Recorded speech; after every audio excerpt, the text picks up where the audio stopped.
Thank you very much.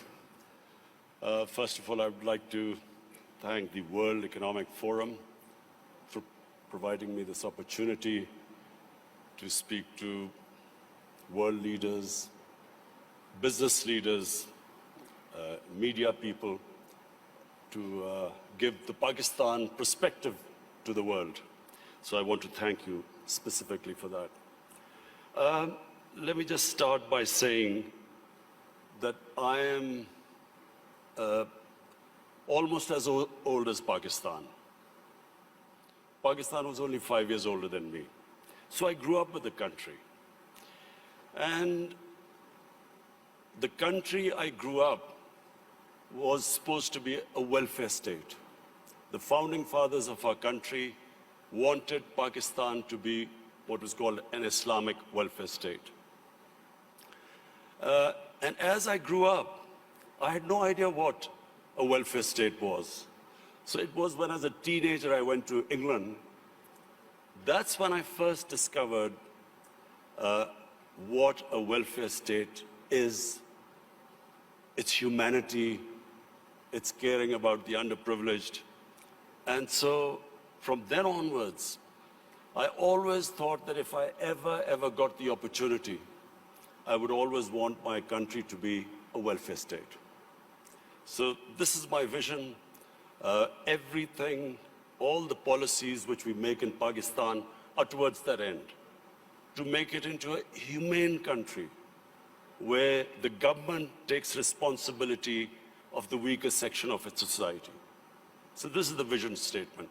But I'll start with environment because the theme of this time, the World Economic Forum, is about sustainability. Let me just say, first of all, that the other thing about Pakistan, was this desire to see it as a humane and a just society. But the other thing was, as a child, I fell in love with the wilderness of Pakistan, the mountains of Pakistan. All our summer holidays were spent in the Himalayas.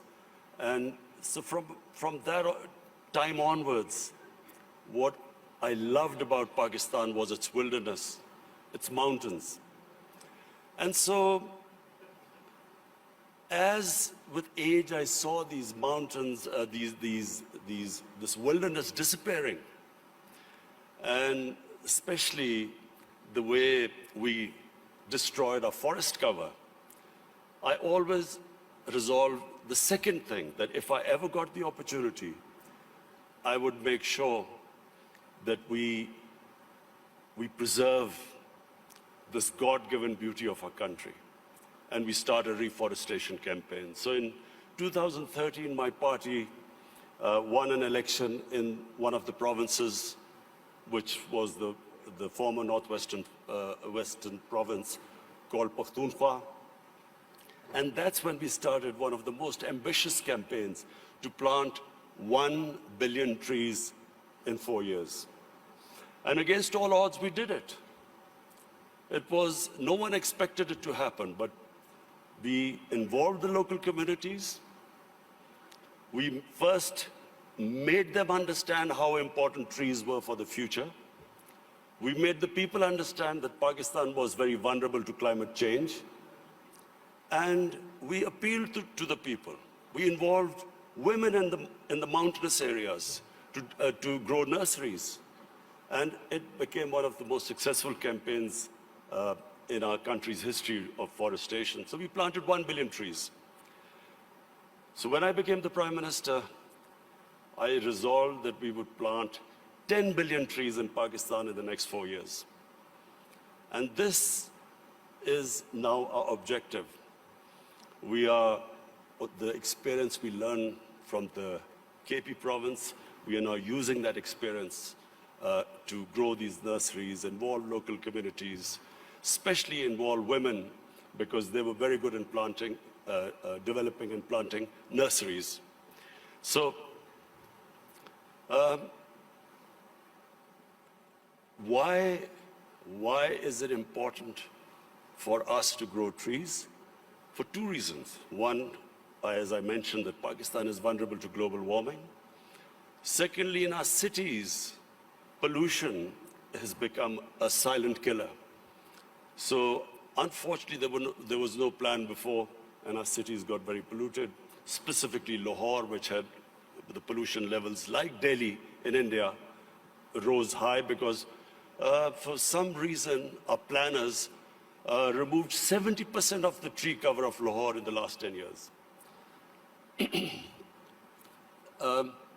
Apart from the environmental aspect now, the third thing I realized, that you cannot make your economy grow unless and until there is peace and stability. Pakistan in the 80s became part of what was the Afghan Jihad. Pakistan became allied with the US to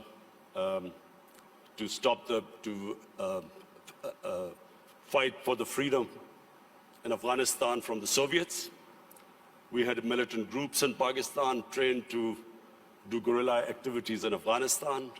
Once that ended, once the Soviets left, we were left with the militant groups, and Pakistan suffered the consequences. First time ever we had militant groups in Pakistan. We had sectarian groups. We had this called the Kalashnikov culture.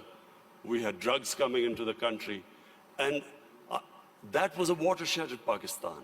Things started going wrong when, and as I repeat, for economy, you need stability. You need peace and order. So if you have armed militias in your country, that became one of the impediments on economic growth. Come 9/11, we again joined the US in its war on terror. This time, the same militant groups that were created, Pakistan was required to disarm them. So again, we went through this process. 70,000 Pakistanis died in it. And of course, what was hit was economic growth. And then the image of Pakistan, a dangerous place in the world. So when I assumed power, I decided, my government decided, that from now onwards, Pakistan will only partner another country in peace. We would not become part of any other conflict. We would not join any country in its conflict. And since then, we have played our part. We have tried to ease tensions between Saudi Arabia and Iran. I also tried to, between the United States and Iran, we tried to do our part, play our part in easing tensions. In Afghanistan, in the peace process now, Pakistan is partnering with the United States to get the Taliban to talk to the Afghanistan government. It is the nearest we are to some sort of a peaceful solution in Afghanistan. The third issue, economics. When my government came into power, as you mentioned, we inherited the worst economic crisis in our history. The biggest current account deficit, the biggest fiscal deficit, where almost reserves which would have lasted about a month. Since then, I must pay tribute to my economic team. And of course, we took very tough decisions. I have been in public eye for 40 years, but the sort of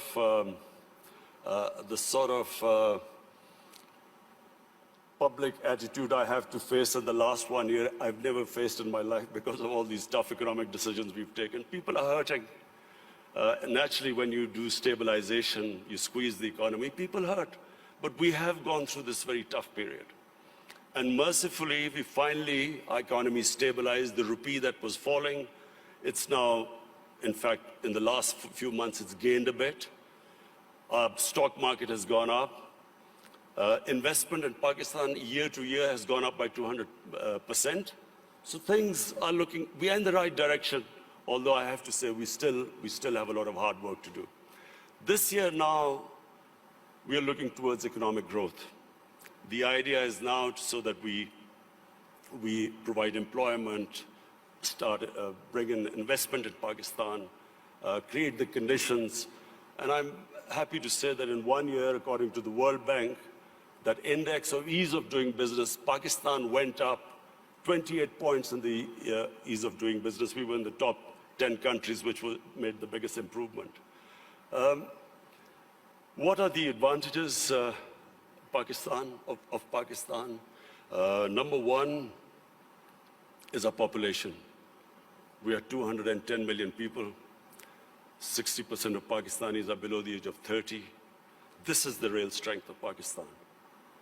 Unfortunately, we have neglected this young population because we did not concentrate on skill development, equipping them to employ themselves, become entrepreneurs, provide young people to the industry. But now we have started a program of skill development. We have partnered World Economic Forum in this, this program of Skill Gap, and we have laid a huge amount of money for startups, young people, encouraging them to start their own businesses. This is the first time we've done apprenticeship. We are encouraging industries now to employ young people. So this is really a big source. This is a big resource which will, we hope, one day lift Pakistan. The other advantages Pakistan have, number one, is our mineral wealth. Sadly, untapped. Pakistan is sitting on one of the most precious gold and copper reserves. Unfortunately, we've had a few issues, so these reserves have remained untapped, but we have enough reserves that we can pay off all our foreign debt. We also have one of the largest coal reserves. We have rare earth minerals. We have unexplored gas reserves. So the whole government attention now is to develop these resources. We also have very fertile agricultural land. Unfortunately, the practices which we have done, we have not really explored this potential. Our productivity is one of the lowest. So for that, we have got help from China. China has been in the CPEC, what is this, the Pakistan-China economic corridor. We have in that got China to help us in developing the productivity of agriculture sector. And this is, I think, one area where Pakistan can make strides very quickly, because we do have fertile land. Unfortunately, as I said, our productivity is very low. And finally, my vision of Pakistan stems from its strategic location. Pakistan is strategically placed, probably one of the most fortunate positions in the world. On the one side is China, one of the fastest growing markets, and of course, closely allied to Pakistan. Then we have energy reserves in Central Asia. And the moment there's peace in Afghanistan, we then have access to all the markets in Central Asia. Then we have Iran, and hopefully, if things settle down, Iran also, the more we trade with Iran, both countries will benefit. The biggest neighbor, second biggest neighbor is India. Unfortunately and sadly, the situation between India and Pakistan is not what it should have been. There are various reasons, and I won't go into it right now. This is not the right forum. But the moment Pakistan and Indian relationship becomes normal, trade starts between the two countries, then one can imagine the location, the strategic location of Pakistan with China on one side, India on one side, and then countries with excess energy on the western side. I am someone who believes that in Pakistan, the moment we get our governance right, that is the real issue. Sadly, our governance, in the past 30 years, the way our governance deteriorated, that was one of the biggest reasons that we have not been able to fulfill our potential as a country. The country has tremendous resources, young population, strategic located. All now, from now on, my government's biggest challenge now is how we can improve our state institutions so we can improve our governance, so we can tap our potential. Thank you. अपनी तहजीब की हिफाजत करो, vital पियो, जिंदगी जियो।